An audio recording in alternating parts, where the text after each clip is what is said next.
We're going to talk about IBS, irritable bowel syndrome, digestive issues, which affect 25 to 45 million Americans. It's one of the most common reasons Americans visit a primary care doctor is digestive complaints. And the interesting thing is that over 50% of people diagnosed with irritable bowel syndrome likely have a condition called SIBO, or small intestinal bacterial overgrowth, which is something that didn't used to get tested for. It doesn't actually get tested for today by primary care doctors. Some gastroenterologists, GI doctors, have started to look into it more, which is really encouraging. But this is where functional medicine really comes in. So for our IBS case, we're going to talk about my patient, Annie. We'll call her Annie. When I first met her, she was 27 years old. She was working long hours at an advertising agency, frequently eating on the fly at work or even skipping meals. And her favorite form of exercise was high-intensity interval training, which was her stress reliever. Now, her main complaint was bloating. She said that she felt pregnant by the end of the day, so distended, so uncomfortable. She would have to unbutton her pants. She was just really frustrated with it and had been going on for years, but getting worse and worse. She was also having alternating constipation and diarrhea. She would flip-flop from one and the other. Her bowel movements just never felt normal. She said that she'd tried gluten and dairy eliminations in the past. She'd actually read my articles on MindBody Green called A Simple Elimination Diet, and she had given it a whirl, but she had only done it for a week or so, and she really hadn't been able to pinpoint any specific food triggers. She was also suffering from brain fog and fatigue, which wasn't surprising. We know that our minds and our guts are connected. Some mental health or cognitive, in this case, issues were associated with her GI problems. So let's apply our 7-point functional medicine plan to Annie's case and see if we can help her. Now, as always, we start with testing. So in her case, we of course did all of the regular blood testing that we do at Parsley, pretty in-depth blood testing, but we had to go beyond that. And we did a breath test for SIBO, again, small intestinal bacterial overgrowth. And this breath test was positive for something called hydrogen-producing bacteria. So she had SIBO, which was not surprising given her symptoms.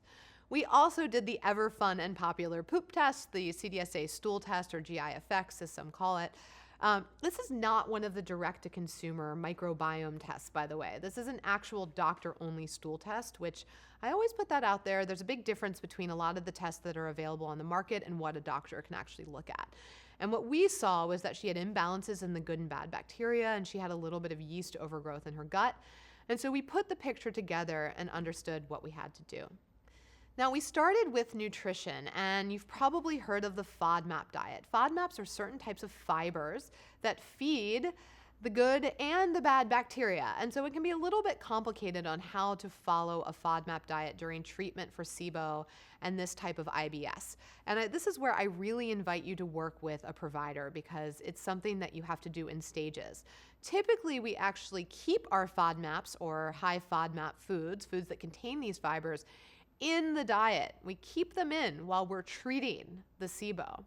And then over time, we do eliminate them. So it's something that is a process, but can be really helpful with symptoms to lower FODMAPs. But it's all about lowering the FODMAPs at the right time. We, of course, also eliminated from her diet refined carbohydrates and sugars because refined carbohydrates and sugars are the things that are massively feeding the bad bugs, and we get those ones out no matter what. Next up, we had to use some supplements. So supplements are critical parts of dealing with IBS and SIBO specifically. And in this case, I'm going to talk about supplements and medications together because they were both part of her plan. Her SIBO was severe enough that we actually started with an antibiotic called rifaximin that she took for 14 days. We started with an antibiotic because we wanted to kill off some of the bad bacteria that were causing her symptoms. Within about a week, she was feeling much better. But when we finished that course of antibiotics, which was just the first step, we had to continue. And so what we then did was a 3-month gut healing protocol that included specific antimicrobial herbs. They're almost like herbal antibiotics. And in the research, these herbs have been shown to be just as effective as antibiotics in treating of most forms of SIBO. Now, why did we use both? Well, what we found through seeing thousands of patients and tracking our data at Parsley Health is that people who just use the antibiotics, guess what? SIBO comes right back. And they end up on this vicious cycle where they're on the antibiotics over and over and over again. It is critical to use the supplements after the antibiotics if you want to see lasting, sustainable results. It's also critical to use the rest of the 7-point plan, and that's where we see people actually beat IBS and specifically beat SIBO. So in her gut healing protocol, it included supplements that increased the motility or the movement of her gut, which had gotten kind of stagnant over time because of the SIBO. It included probiotics, it included digestive enzymes, it included a substance called glutamine to help heal her gut, and again, it included these specific prescription strength antimicrobial herbs. Now, I do like to point out that this is a protocol that's typically overseen by a doctor. You'll read a lot of blogs out there and they're great, and they might point you in the general right direction for herbals that can treat GI issues. But this is where you really need an expert provider to help you out, okay? Because these herbs are not all created equal, and the ones that are professional grade or professional strength, like the ones we use at Parsley, are very different, and they're much more effective than the stuff that you sometimes are just buying off the shelf. So just important to be aware of what is what. We also used a little bit of magnesium for the days that she was having constipation, and that really helped her increase motility and helped her with her overall success of her treatment protocol.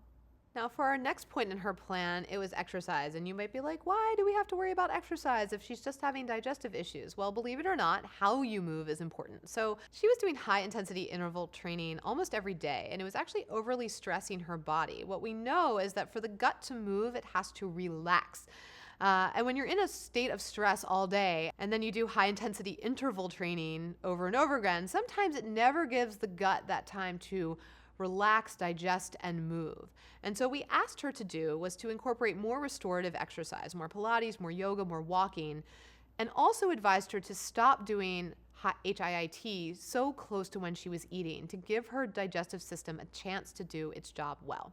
Of course, that brings us to mental health. And one of the things that we taught her was deep belly breathing. Now, what does breathing have to do with gut health? Well, it's actually critically important. So deep belly breathing is one of the ways that we stimulate the vagus nerve, which is actually 2 nerves coming out from our brainstem and innervating our entire gut. It's what tells your gut to move. Her gut had gotten so dysfunctional in the way that it was moving, which is part of why her SIBO had gotten worse over time. And we had to teach her to relax her gut, not just through how she was moving, but also through how she was breathing. It was so powerful for her to relax her digestive system through this 2-minute breathing practice that she learned to do every day. And then she also learned a little bit about mindful eating. When we tend to eat in a stressful environment where we're standing up and on the go, we are sending conflicting signals from our brain to our digestive tract that says, stop and hold and be stressed versus relax and digest and do your job. And those conflicting signals can lead to indigestion. And finally, for the last but quite critical part of her plan, it was really around working with her health coach for emotional support. Annie had really come to a place where she was almost at war with food. She was so stressed by what she was eating, everything she ate made her feel bloated and uncomfortable.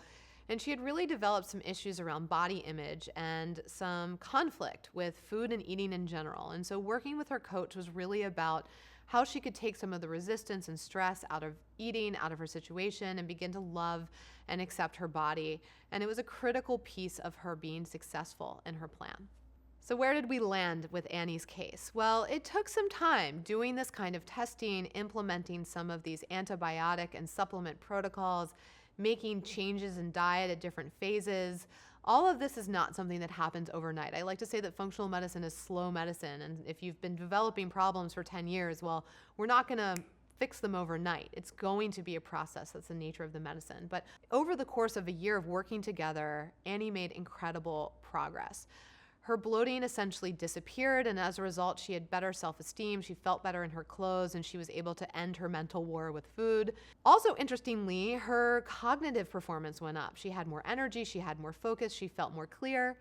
And over time, she was able to really reintroduce some of the foods that had given her bloating in the past, some of those high FODMAP foods, things like onions and garlics and even avocado that had really bothered her. And she was able to go back to a more regular diet without any issues. Now, of course, she kept out the truly bad stuff, the refined carbs, the refined sugar, and she felt overall like she had a new lease on life.